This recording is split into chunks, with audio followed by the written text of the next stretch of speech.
Hello everyone, this is another tutorial for a Keep Talking and Nobody Explodes module.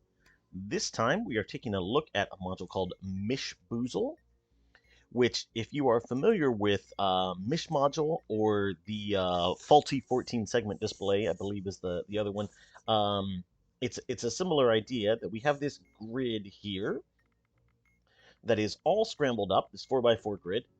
It is supposed to be showing us a picture of some kind, but since everything is mixed up, the picture doesn't actually make a whole lot of sense. So our goal is to just put it back together into the way the picture is supposed to look. Now, the downside is, well, two downsides here, in fact. The first downside is, of course, that this picture is changing all the time, right? In fact, this picture is cycling through various boozle glyphs here. And so every tick, it changes to a new one, so it's actually running through these lists of boozle glyphs over here. The other thing that's complicating things, I can go ahead and pause it because we're allowed to do that. The other thing that's complicating things is that each one of these is not just one picture, it's actually three pictures. So there are three different color channels, red, green, and blue, and each color channel is actually displaying a different glyph from one of these columns over here. So one from set 1, one from set 2, one from set 3. And then the glyphs or the different colors are mixing together in the sort of standard uh, RGB color mixing ways. So for example, this square right here in B1, that has the blue channel on for the entire square. The green channel is just on in the upper left part of the square, and the red channel is not on at all. So we get this mix of colors here. Or these yellow squares, right? These represent red is on for the entire square, green is on for the entire square, that mixes to make yellow, but there is no blue in here, whereas the white squares are red, green, and blue up here in full squares in all of these. And so, again, each one of these color channels is at a different spot in one of these columns over here. And as you move forward through the as you click these arrows left and right after having paused, or if you hit play and just let it go on its own, then each time it changes, the glyph for that particular color will move on to the next one. So let's say that this was secretly a red E all scrambled up. So that was maybe this E in set 1 is shown in the red channel here, but it's all scrambled around in ways that I can't figure out right now. When I click forward one, now it should be the F glyph in that set. And then if I click forward again, it should be the G glyph in that set, and so on. And again, that's just hypothetically wherever the E happens to be. And of course, you know, if the red glyph happens to be in set 1, well, then the green is going to be somewhere in set 2. It doesn't even necessarily have to be the same letter. So it will probably be somewhere else random in this set. The blue glyph will be somewhere random in the other set. And so they could just sort of be in any order. They could be at any spot in the alphabet. That's all stuff that we have to figure out. So how do we solve this thing? Well, the very first thing we need to do is get some sense of where we are in one of these alphabets, figure out what at least one of these glyphs is supposed to be. And so we can go scanning through here and look at various things. And identifying these glyphs is really hard, because since everything is all mixed around, the only thing I have to work with is like how many of each type of thing there are. So for example, if we look at just A in set 1 here, the top row is 4 solid squares. The bottom left and bottom right corner, those are solid squares, and then the 4 squares in the middle, those are solid squares. So I would be looking for something with 10 solid squares of one color. And over here for A, in the triangle parts of A, right on the left side, the right side, and the bottom, I would see a total of 6 squares that are half full. So 1, 2 with an upper left triangle full, 1, 2 with an upper right, 1 with a lower right, they're at A3, and 1 with a lower left, they're at D3. Right? So I would be looking for some color that has exactly 10 full squares and 6 half squares of those particular shapes that are somewhere on this grid. Now, that in itself is really hard to do because, you know, the triangles are all mixed around. It's hard to see at a glance. And also, just because I find something with, 10 full squares and 6 half squares, there might be a bunch of other glyphs in this table that also have 10 full squares and 6 half squares, so that might not even tell me exactly where I am. So instead, what I always look for when solving this module is full squares only. So I want to find a color where all of the instances of that color are full squares. So I'm moving these all up to the top because if you'll notice, white, magenta, red, and yellow, those all have red in them. And all of these colors down here, blue, green, and cyan, those do not have red in them. So that means this particular glyph that we're looking at, this has 12 full red squares and 4 squares that are completely empty of red, that have no red whatsoever. So that means I'm looking for a glyph over here that has 12 full squares and absolutely no triangles. And that becomes a lot easier to see, right? The squared off glyphs are a little bit more distinctive, and they're a little bit easier to sort of orient yourself because there also aren't as many of them, right? So having looked at this table a lot, I think the only ones that I see that have 12 full squares and 4 totally empty squares are the H in set 3, and the X in set 2. I believe those are the only ones. So let's just take a guess here that we're at the H in set 3, right? So I can kind of arrange things by swapping things around if I want to. That this now, the red channel, if I just focus on the bits of this that are red, that does match the H over here in set 3. So now by comparing what comes next in the list, I can sort of figure out like, oh, is this really where we are, or maybe should we be somewhere else? So for example, the next one in set 3 after H, the I, should have 8 full squares, and then 4 triangles, 1 of each type, and then 4 empty spaces. So if I flip to the next square, I want to look for where are my red channels. So here's no red, here's no red, here's no red. And is there anything else? There's another one with no red. So I see 4 empty spaces with no reds whatsoever.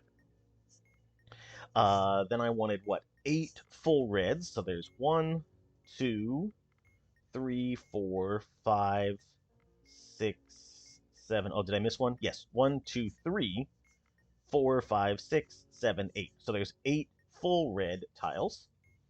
And then I want the other 4 to have half red, all divided in different ways.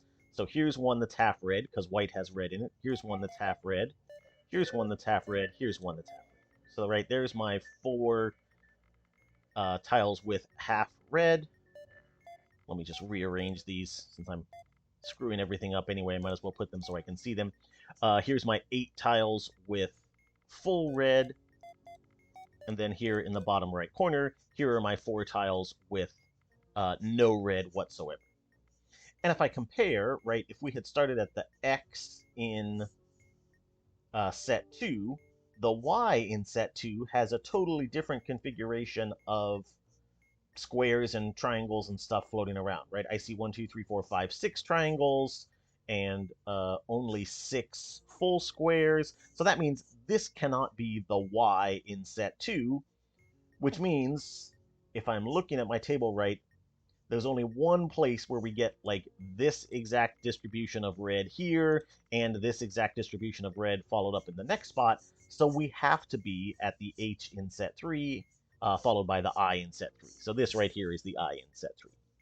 Now, it's unfortunately not always quite this easy, but you do start to see some patterns sort of popping out. So maybe if I had, 12. Oh, I guess here's one more. 12 reds around the 12 full reds around the outside.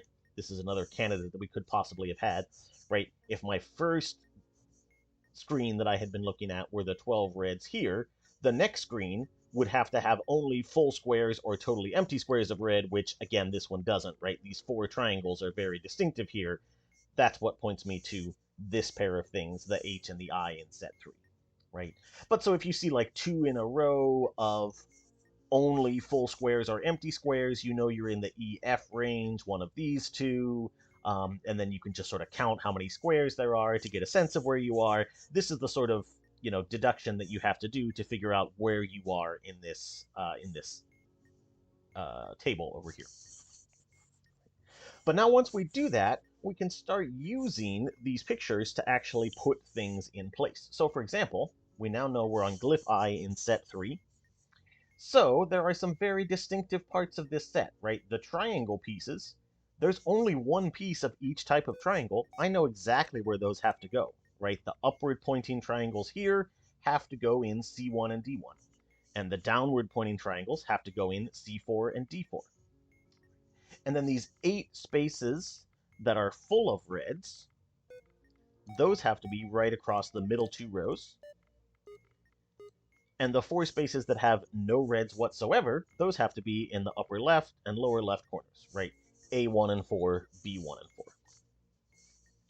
And so what I normally do when I'm trying to keep track of all of this is once I know for sure that tile is in the right spot, I'll mark it down. So I'll write down here 3 and 4 and 15 and 16, right? Or C1, C4, D1, D4 if you want to, however you want to keep track of which tiles they are you're looking at. But the most important thing is that I want to note down exactly which tiles are in the right spot, and I never want to move those again. And then if you want to go even one further than that, I can sort of keep track of my spots 1, 2, 13, and 14, right, which are these 4 that are completely empty in glyph I. Those could be swapped around among each other, right? So maybe these 2 are supposed to switch, or those 2 are supposed to switch. I don't know, right? I'm not going to be able to tell by looking at glyph I what's supposed to go where.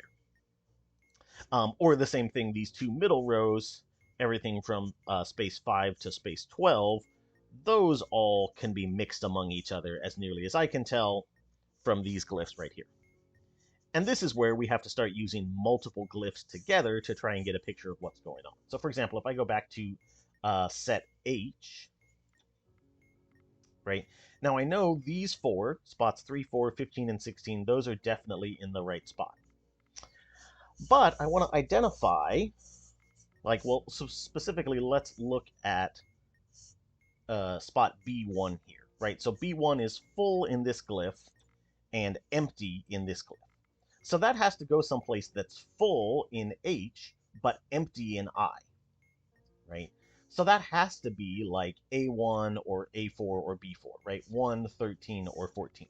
So that this spot right here is actually supposed to go here or here or here, right? And this is where this 1, 2, 13, and 14, those could maybe be swapped around among each other. Looking at other glyphs will help me figure that out. And in fact, if I look at 1, 2, 13, and 14, in glyph H, one of those is supposed to be empty and the other 3 are full. So this spot 2 right here, is the one that's supposed to be empty in glyph H, so I just swap that with 13, and now I know space number 2, or B1, is 100% in the right spot. Zero question about it, that has to be correct. And so then we can sort of keep going like this, right? My 2 spaces among the middle row that are supposed to be empty in glyph H, those are supposed to be spaces 6 and 11.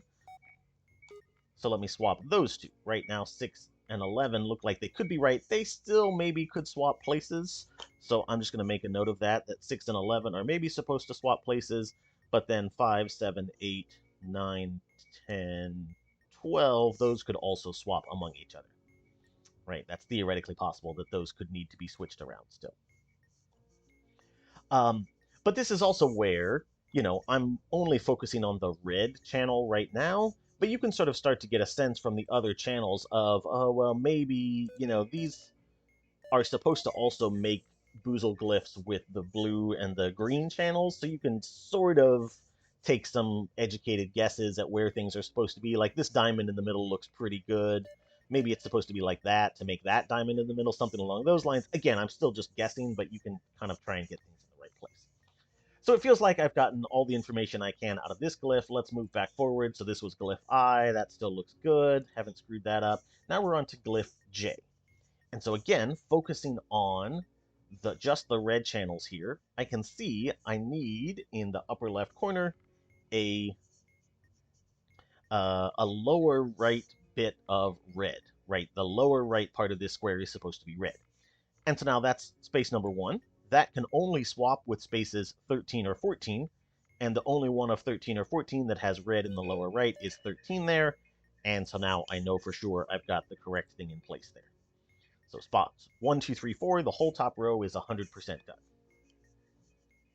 done. And now things get a little bit interesting because we have to figure out, well, let's look at spots 6 and 11, right? One of them is full currently. Actually, they're both full of red, so that's not going to give us any information right now. Those are equivalent in this glyph, so that doesn't give us anything. But if we look at the other 6 spots in the middle rows, I sort of need to rearrange these a little bit so that they make this lovely chevron type of shape over here. So for example, A2, that's supposed to be fully red. So all of that is supposed to be red, so one of these two should actually go there, right? And then this square needs red just in the upper right. Well, I think the only one of those that we have is this guy right here. So there we go. Space, what is that? 9 now is definitely correct because that's the only spot among these middle 6 that has an upper left. I think I said upper right before, but I meant upper left triangle of red. So that has to go there. So I can add that to my list of things that are done. Let's see, full there. I just need upper right red there. That looks good. Just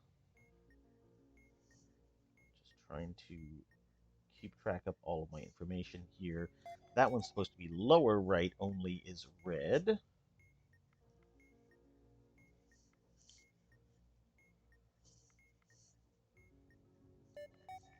sorry, I'm misreading my boozle glyph over here. That one's supposed to be lower right only is red. That one's supposed to be lower left only. This one is supposed to be full. Okay, there we go.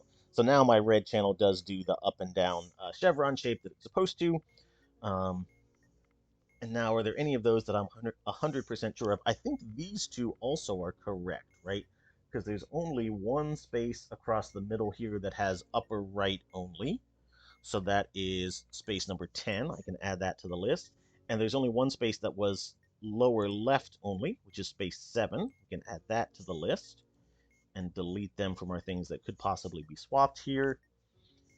Let's see, space 8 is lower right only. That one's also done. We'll add that to the list of things that are done. But now spaces 5 and 12, right? Again, those were both fully red in this glyph, so we can't make any promises as to which one of those is correct. Same with the 6 and 11, right? So we've got to just sort of keep moving and try and figure things out. Let's see. K is 100% correct already, right? The red shape here matches our K over there. That's no help. L is no help. But you can sort of start to see as the shapes come together, these sort of start to look more and more coherent. We could look at this point and say, oh, what is this blue shape making? Is that actually a glyph somewhere? Actually, let's just do that. So the blue shape is sort of like this M type of shape in the middle here, right? Includes these magenta bits and these across the middle. That looks like, it's not quite this O in set 1, but that's almost it. Where is that? So this is part of the challenge of this is just sorting through all of these boozle glyphs. And of course, the better you know them, the better you'll be at it. Oh, it's right here. I believe this shape is currently the N in set 2 in blue, right? So then you could sort of start comparing your, blue shapes over here with the red things here. I tend to prefer to focus on just one color at a time. Um, Again, if you're familiar with faulty 14 segment display, where in that one you can swap the different color channels independently of this one. In this case, it's just the tiles, they're all glued together. So if I get all the reds in the right spot, the blue and the green will just come along for free. So, but you can use those other colors if you want to, and you'll sort of start to see like, oh yeah, this looks like it's probably 3 boozle glyphs stacked on top of each other, as opposed to just a complete jumbly mess the way we had at the start of things. And I'm going to stick with red because I think M is going to solve a lot of our problems here, right? Because M has these pointy bits on the top and the bottom. So for example, spaces 13 and 14 that maybe could have been swapped, we can see now those are in the right spot, right? Because they're making this downward pointing triangle at the bottom. So that means they were in the correct spot. 13 and 14 are good. We can add those to our list of things that are done. Let's see, 6 and 11, 5 and 12. Unfortunately, these next few glyphs aren't very helpful, so I'm going to jump ahead a few. Because there's N, that's correct in red. There's O. Here we go. Now we get some information. So if we look at the glyph for P in set 3, and if we look at space number 12 right here, right, this is supposed to be an upper left triangle, right? That's supposed to be an upper left triangle. Well, that's not correct, but in our notes we can see that 12 could maybe be swapped with 5 without causing any problems, and there we go. There's our upper left triangle now in spot 12. And so now 5 and 12 are correct. And now all we have to do is do spots 6 and 11, which are these two diagonally opposite each other in the center. And I believe Q will let us check that this is correct, because space B2, or number 6, is supposed to be an upper left corner in this glyph, which it is. And space 11, or C3, is supposed to be a full square in the bottom right part of that. So that means those are in the right spot, and if my notes are to be believed, that means we now know for sure absolutely every piece of this is in the right spot, and I can just click submit, and it will solve. So, as you saw there, that was a very sort of piecemeal way of doing things, right? We just found where in the heck we were in the table, and then sort of just piece things together. We just sort of kept looking at the next glyph and seeing, okay, what pieces can I put in the right spot based on this glyph, and so on, right? We just sort of kind of pieced it together based a little bit on where we found ourselves. So let me move up my notepad here and just show off one other way of thinking about this module that can maybe save you a little bit of time. This is especially good if you know this is going to come up on a challenge bomb that you're going to do. You can sort of give yourself a little cheat sheet here. So what I have here is I've identified some key glyphs in each set that are really good at picking out very particular spaces, right? Because they want to identify, the idea is you want to find unique places in the glyph so you can say for sure what square has to be in what position on the module. So if we look at set 1 here, right, if you could find, okay, I'm in set 1 is whatever color it is, and then I can find the M glyph in that set, well then, if I could find the M glyph in that set, well then M has 4 unique spaces here, right? Spots 10, 11, 13, and 16 are the only things in that glyph with those particular triangles. So I put those triangles in the right spot, everything's great. I can now check those off the list. Then I move on to glyph N, and now glyph N you might look at and say, well, those triangles aren't unique, right? Because there's an upper left triangle here in D4. There's also an upper left triangle in B2 in the Boozl glyph, right? But if we've just done set M, if we've just done the glyph for M, then we know this thing in number 16 is correct and shouldn't move. So the only upper left triangle that we can move around has to go into B2, into spot 6. Right, same thing that space 11 has a lower right triangle, so does space 1, but if space 11 is already correct, the other upper right or lower right triangle, wherever it is on your module then, has to go into space 1, and then spots, 4 and 6, those are actually unique, right? Those are the only triangles of that particular shape on the module, so you know where they have to go, right? So then you put those 4 in place, and then, unfortunately, for set 1, they didn't go together super well. There was nothing in the next few glyphs that really got a lot of work done for us, so we had to go all the way down to space glyph Z to get spots 2, 3, 14, and 15, sort of these pointy cutouts on the top and the bottom.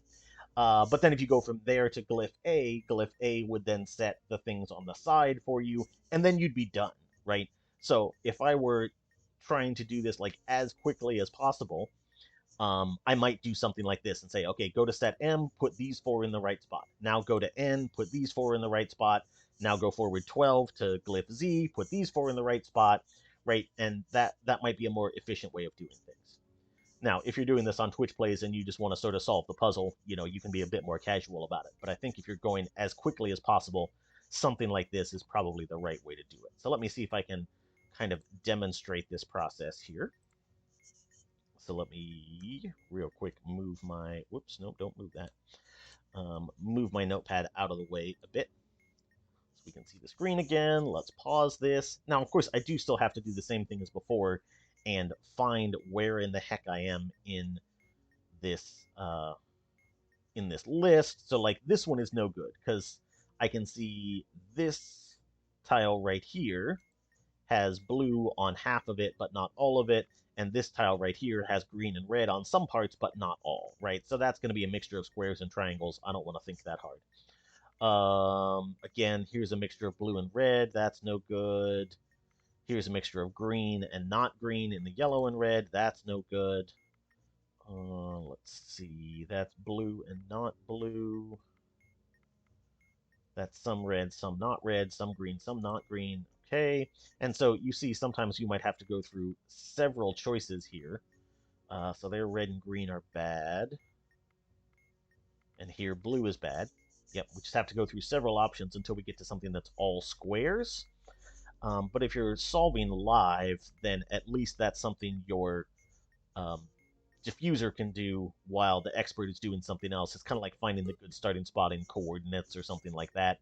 It's just kind of some basic setup that you can do before you actually move on to start solving the module. Yeah, that one's no good. Blue. That's all green. That's half green. Ah, here we go. Okay, so now we found a good spot to start, because if I split these up, everything down here in the white, magenta, yellow, that has all reds, and then everything up here in this bit has no reds. So now I'm looking for something with 10 red spaces, 10 red squares, and 6 empty squares. Oops. And so that might be the E in set 2. That's one potential option. That also might be the Q in set 2 is a potential. So let's go on to the next one from here. And so this is followed up by something with 11 squares in red and 5 totally empty squares in red. So that, I believe, means we're at the E and the F in set 2, right? Because there's my 10 full squares followed up by 11 full squares. I don't think there's any place else that happens. Let me just check maybe one more to be safe, but see, just looking at this is confusing. Let's see, 1, 2, 3, 4, 5, 6, 7, 8 full squares of red. 1, 2, 3, 4, 5, 6, 7, 8. Whoops, 9. Oh, 4, 5, 6, 7. Oh, yes, there are actually 9 full squares of red on here. Again, it becomes really hard to count how many full squares of red, but I'm pretty sure where I am. I'm pretty sure I'm right now at G in set 2 is my red stuff. So that means I just want to go back to my cheat sheet for set 2. Let me just line everything up in the right spot. And so that says that I want to start at glyph B. So if I just head back to glyph B, so this was G, F, E, D, C, B.